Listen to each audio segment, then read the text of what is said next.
We just had the craziest week of NBA transactions in league history, but nothing is more important than waiting on this Giannis extension. If he extends, the Bucks are the gigantic winners of this offseason. If he does not extend, we're going to see a mad rush and dash to prepare for his possible free agency next summer.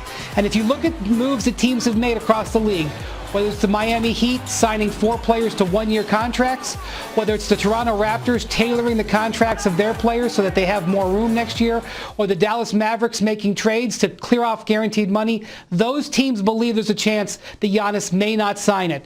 And so the whole league, in one way or another, is sitting on the edge of their seats waiting for that decision. Okay, so let's really play this thing forward now. Let's talk about Anthony Davis, because the whole world expects him to return to the Lakers.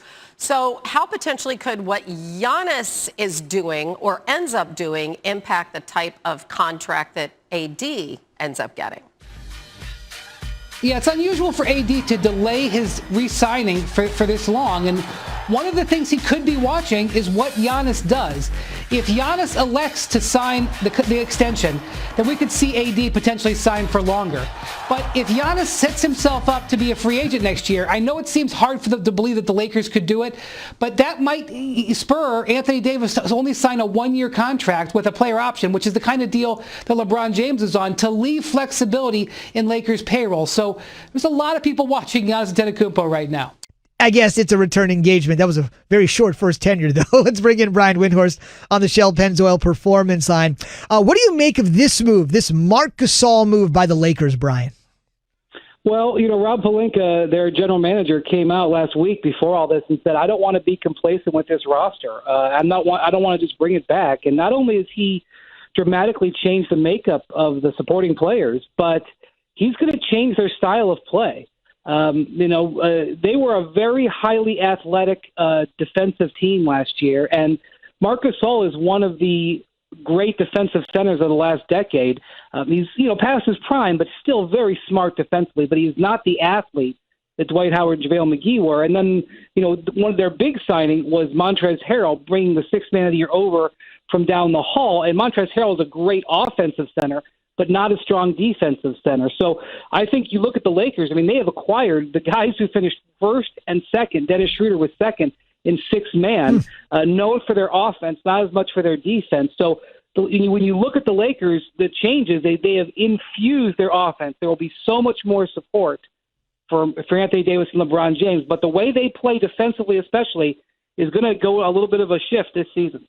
Wendy, take me out to the East for a little bit with Milwaukee. Obviously, getting Bogdanovich was something that they thought was going to happen. Now that's not happening. How does this alter the decision for Giannis? Jay, everything that happened in the draft last week, everything that happened over free agency over the last 3 days, it really is all behind the most important thing in this offseason.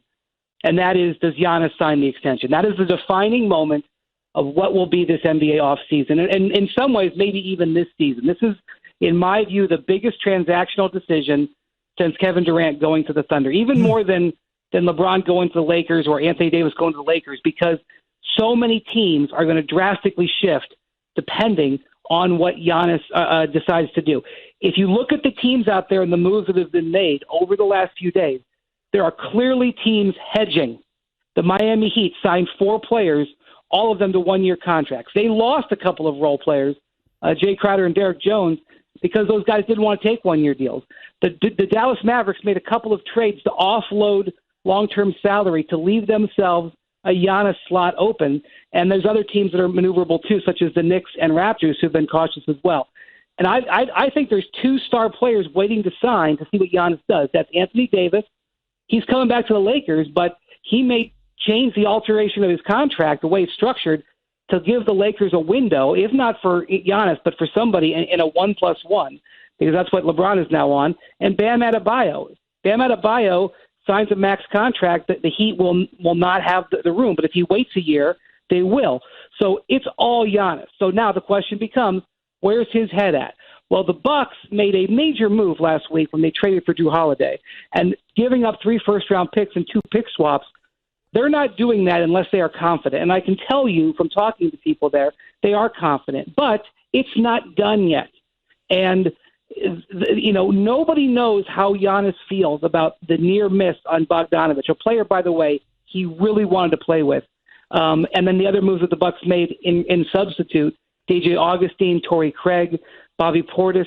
Nobody knows how Giannis feels except for Giannis, and we're all waiting on that answer. Wendy, let's go one layer deeper with the Miami Heat. So Alex Radas, who is the agent for both Giannis and Bam Adebayo, how would you advise the Miami Heat to play this one out? Obviously, Giannis and Bam are close as well. I mean, you don't want to have a disgruntled person that doesn't feel like he gets his money. Obviously, when Jason Tatum and Donovan Mitchell, all these guys are signing pretty major extensions. Jay, this is such an incredible, sensitive moment. I will say that it's interesting that all of the other stars from the 2017 draft class, all the guys who are ready for their payday, De'Aaron Fox, Donovan Mitchell, Jason Tatum, all those contracts are done. There's Bam waiting, same agent as Giannis. Now, I know that this is a little bit dense, but bottom line is, even though it's the exact same amount of money, if Bam signs now versus next year, it cuts the Heat's available salary cap down by $13 million. We have seen a number of players in this exact spot over the years kind of have a understanding with the team, and they will wait to sign it to help the team. That said, in an era where we see guys, have these injuries, it's very unnerving, especially for a player who hasn't signed yet. So even if Bam, or even if Giannis does extend his contract here in the next few days, that's a big decision for the Heat because there are other free agents they could go get next year, and it'll be interesting to see how that plays out. Wendy, the Hornets went out and signed Gordon Hayward to a $120 million deal. What does that do for the Hornets? I mean, it gets them a scoring small forward, but in my mind, they're still not one of the top 7 teams in the East. This was a strange decision on a couple of fronts. One, Gordon Hayward, could have made $34 million this year and played on a contender and basically said, I want out of here to go play for a non-contender, in my view. And that's a little bit worrisome in Boston because now that's the third player in the last 2 years, max player, who's walked out of there for nothing in return. Al Horford, Kyrie Irving, and now Gordon Hayward. And you start scratching your head and wonder what's going on there. Now, you can retort by saying they did get Kemba Walker, and that's where the Charlotte thing also doesn't make sense. Kemba Walker was, I don't